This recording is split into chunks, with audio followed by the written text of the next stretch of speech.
Казвам се Райчо Николов, от 7 години съм учител и от край време имам мечта да създам училище. Доста време всъщност мина в това да се чудя какво точно, как да изглежда това училище, което искам да създам. Знаех единствено, че трябва да е християнско училище, понеже в Библията пише, че Бог заповяда на християните да възпитат децата в Божия път. И много неща могат да отговарят на дефиницията християнско училище, но аз така с времето съм си измислил моята си дефиниция, това, което аз искам, това, което мен ме интересува.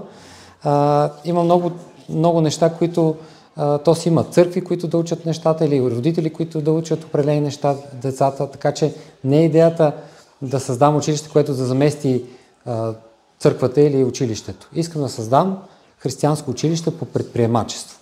И го започнахме сега на 1 април, като на шега, го започнахме вече месеци нещо, да кажем. Го провеждаме.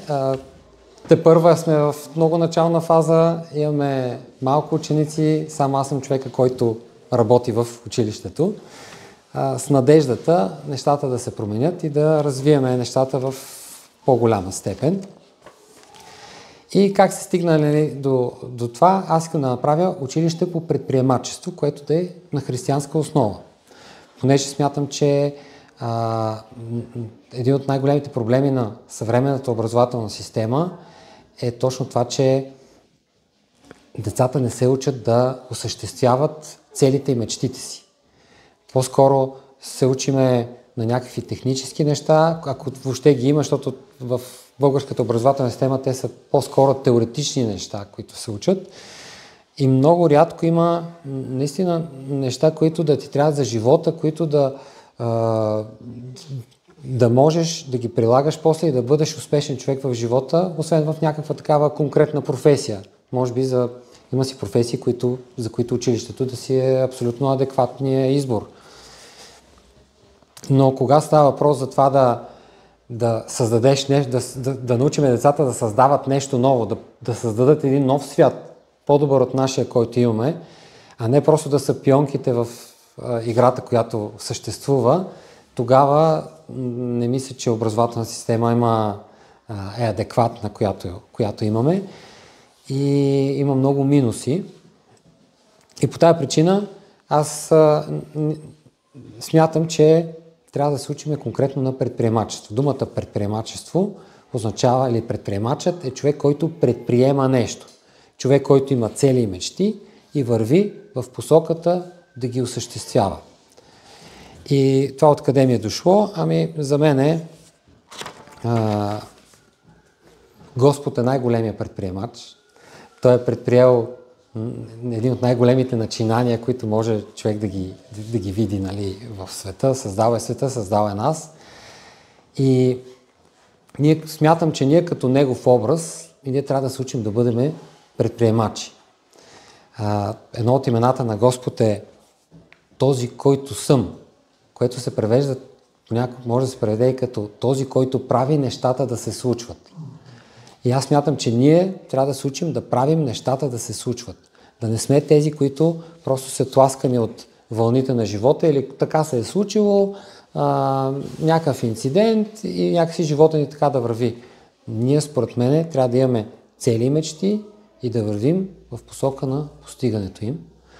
Като в частност, аз смятам, че нашите цели и мечти трябва все пак да са в някакъв контекст на вярата в Бог. Това е моето верую. Не искам да налагам на някой нещо, все едно да е нужно да се съгласява с мен, но това е нещо, което аз искам да се случва в училището, което да създам.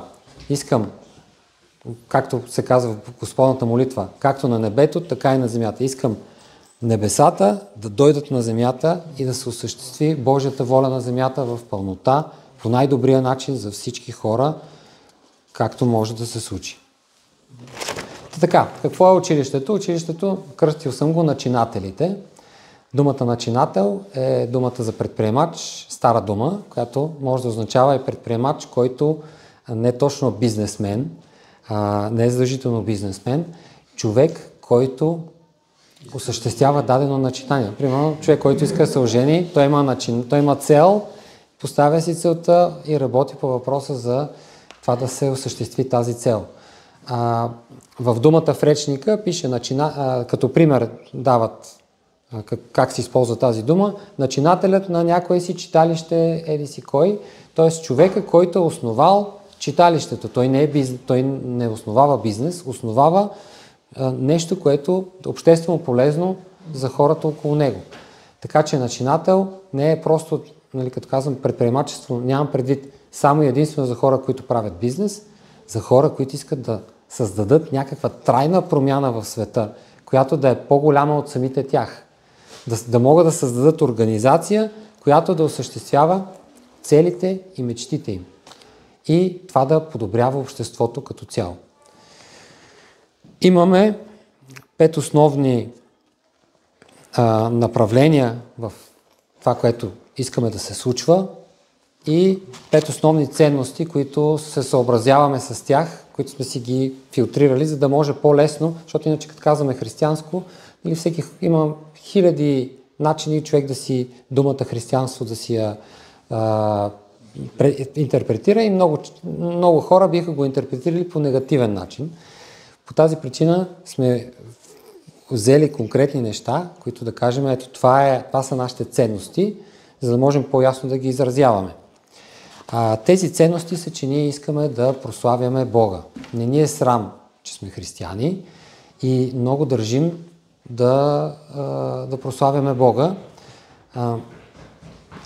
Аз съм виждал християни, учители и училища, които са християнски в България и съм работил в такова, но някакси тая част беше малко настрани. Нямам против. Нали?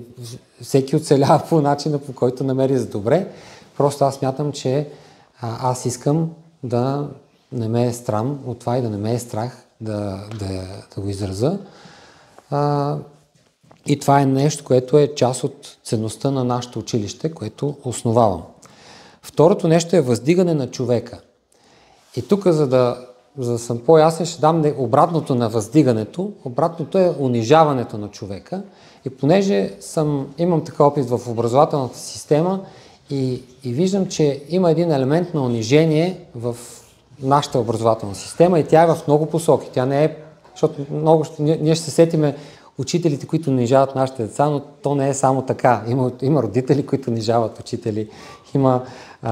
Просто то е една битка, то има няколко отделни фактора в една система, които с всичките се носа на нож един с друг и мен това не ми харесва тая такава среда, враждебна среда, в която хората всъщност са врагове. Не може учителят на твоето дете да бъде враг на твоето дете. Просто аз не виждам как това му би донесло нещо добро.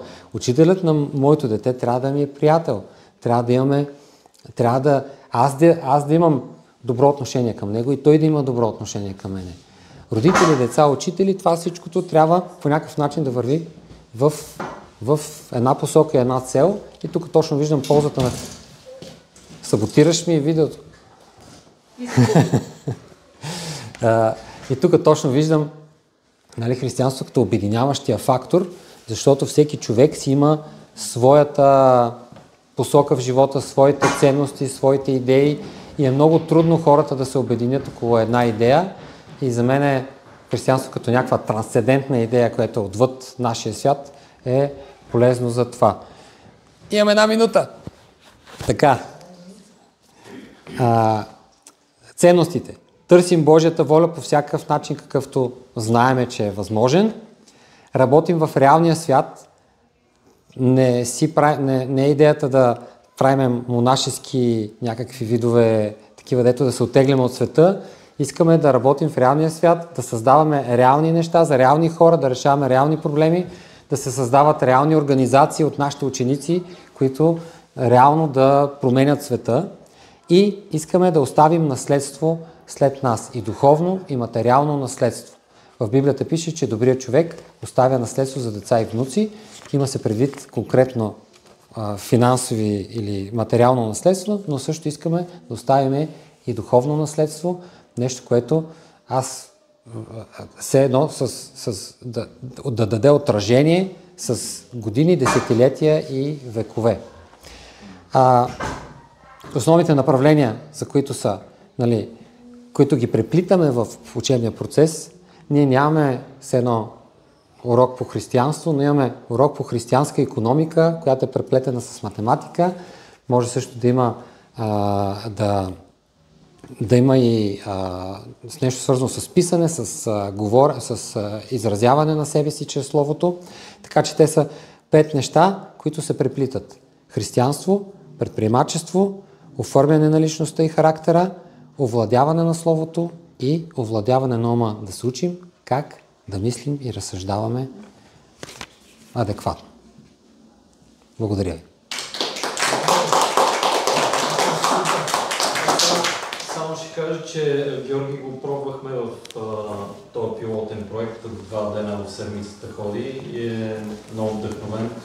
Райчо определено има учителски талант, от който решихме да се възползваме. Въпреки, че той е бил само на хомскулинг до сега, Георги, но сме отворени за възможности, за таланти около нас, където децата да виждат по-широки хоризонти. За сега върви много добре. Значи ще го почне ли? От април? Да, 1 април. Да. 2 дена в седмицата е за сега в момента. И в Георги виждам страхотни резултати. Той е принципно такъв по-динамичен човек, трудно. Докато ние вкъщи си казваме така доста академично. Просто не можахме да намерим тази гъвкавост, просто я нямаме с Светла, че да преплитаме по този начин, както Райчо го прави. Просто има хора, които могат да направят някои неща, които не всеки може да ги направи. И същевременно, нали, не е подмон, съвсем друга система. Така че това е нашето свидетелство за сега за 2 месеца горе-долу, участва.